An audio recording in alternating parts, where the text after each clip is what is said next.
औज़ुबिल्लाहिमिनश्शैतानिर्रजीम बिस्मिल्लाहिर्रहमानिर्रहीम। अस्सलामु अलैकुम ख़वातीन हज़रात, मैं हूं आपका होम्योपैथिक डॉक्टर रिजवान साकिब और आपसे मुखातब हूं शमा होम्यो क्लिनिक लाहौर पाकिस्तान से।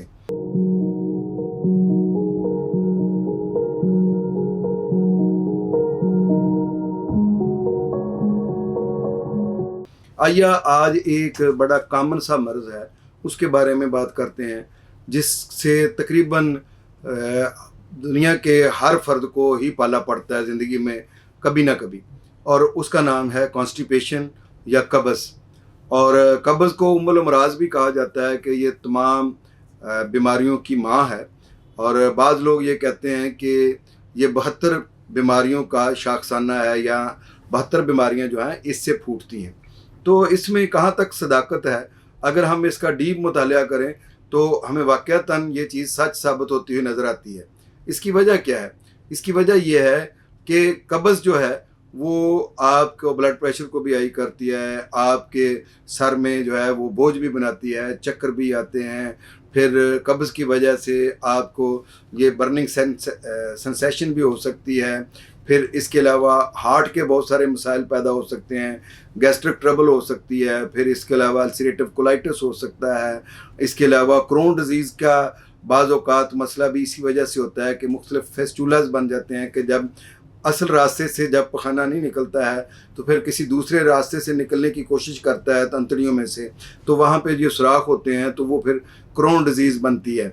इसी तरीके से आईबीडी या आईबीएस का मसला भी ये कब्ज़ की वजह से ही होता है। इसके अलावा जो फिशर बनते हैं वो भी कब्ज़ की वजह से होते हैं। पाइल्स या हेमोरॉयड जो है बनता है वो भी कब्ज़ की वजह से बनता है। एनस फेस्टुला जो है वो कब्ज़ की वजह से होता है। आपकी याददाश्त मुतासर होती है कब्ज़ की वजह से, और भी बहुत सारे ऐसे मसाइल हैं जो कब्ज़ की वजह से बन सकते हैं। मर्दों में प्रोस्टेट का इनलार्ज हो जाना वो भी कब्ज़ की वजह से होता है। फिर वेरिकोसील का बनना वो भी कब्ज़ की वजह से हो सकता है। हाइड्रोसील का बनना भी कब्ज़ की वजह से हो सकता है, क्योंकि बहुत ज़्यादा दबाव जब आता है एनस पर तो वो दबाव मुख्तलिफ जगहों पर डिवाइड होने की कोशिश करता है, और वो फिर किसी भी जो वेसल है उस पर ऊपर दबाव आता है तो उससे वेरिकोसील भी बनता है, वेरिकोस वेन भी बन सकता है।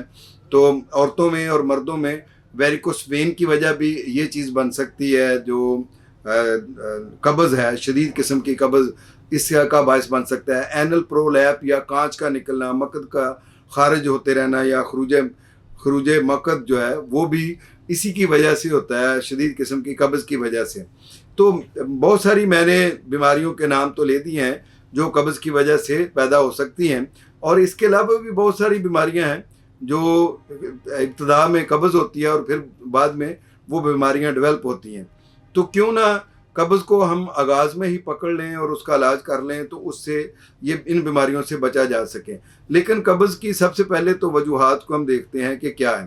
पहली चीज़ तो ये वो फास्ट फूड जिसको हम खाने के बाद फ़ौरन लेट जाते हैं, बल्कि अब तो हम फ़ौरन लेट नहीं जाते, अब तो हम लेटे लेटे ही ऑर्डर करते हैं कि भाई ये चीज़ ले आएँ, और वो हम ऑनलाइन जो है वो खाने पकाने की चीज़ें जो खाने की चीज़ें जो हैं वो मंगवा लेते हैं, और उसमें ज़्यादातर जो है वो हमारी ये जो फास्ट फूड होती हैं वो होती हैं या प्रोसेस फूड्स होती हैं।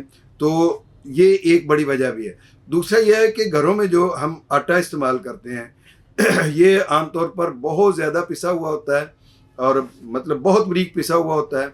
और इसके अलावा यह है कि इसमें से जो उसकी छाछ होती है या छानबूरा होता है उसको हम उसमें से अलग कर देते हैं, और वही जो भूसी होती है वो असल में फाइबर होता है, और वो पेट में से उसको निकलने में आसानी पैदा करता है।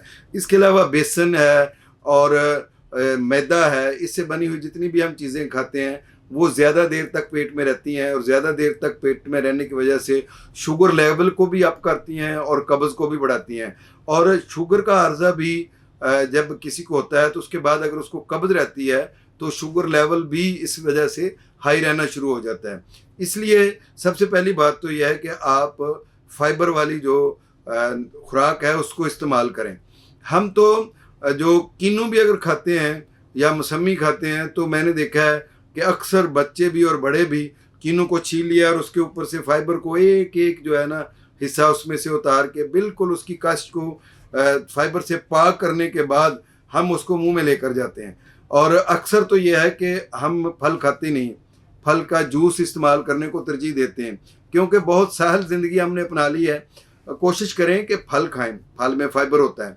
और इसके अलावा अपनी पुरतयश ज़िंदगी को खैरबाद कहते हुए रोज़ाना वॉक को मामूल बनाएं, हल्की फुल्की एक्सरसाइज करें, योगा एक्सरसाइज को अपना मामूल बनाएं, और इसके साथ पानी ज़्यादा से ज़्यादा पिएं। और ये जल्दी हज़म होने वाली जो हमारी खुराक है उसको खाएं, जिसमें फाइबर शामिल है, उसको लें। मल्टीग्रेन आटा इस्तेमाल करें। मल्टीग्रेन आटे का मैं किसी वीडियो में पहले भी बता चुका हूं, और नेक्स्ट भी इंशाल्लाह मैं इसके बारे में डिटेल से बताऊंगा।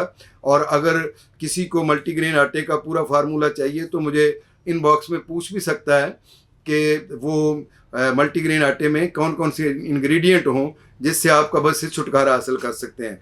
तो कब्ज़ जो है वो पानी की कमी की वजह से और फाइबर के कम इस्तेमाल की वजह से और सैर के ना करने की वजह से, एक्सरसाइज के ना करने की वजह से तो होती ही है, लेकिन कुछ ऐसी वजूहात भी हैं जो इंसान के बस में नहीं होती हैं। उसके लिए होम्योपैथी मेडिसिन लेना ज़रूरी होता है। मसलन किसी बीमारी के बाद कब्ज़ का हो जाना, हमल के दौरान में कब्ज़ का हो जाना, और किसी इलाज के दौरान जिसमें कोई ऐसी मेडिसिन खानी पड़ती है तो उसकी वजह से कब्ज़ का हो जाना, किसी ऐसे एनवायरनमेंट में रहने की वजह से कब्ज़ का हो जाना, या आपका बॉडी स्ट्रक्चर ऐसा है कि जिसमें आपको कब्ज़ रहता है, या आपका ये मरूसी मर्ज़ है कि जिसकी वजह से आपको कब्ज़ रहती है। तो इस तरह के अगर मसाइल हैं तो इसमें होम्योपैथिक मेडिसिन का सहारा बहरहाल लेना पड़ता है।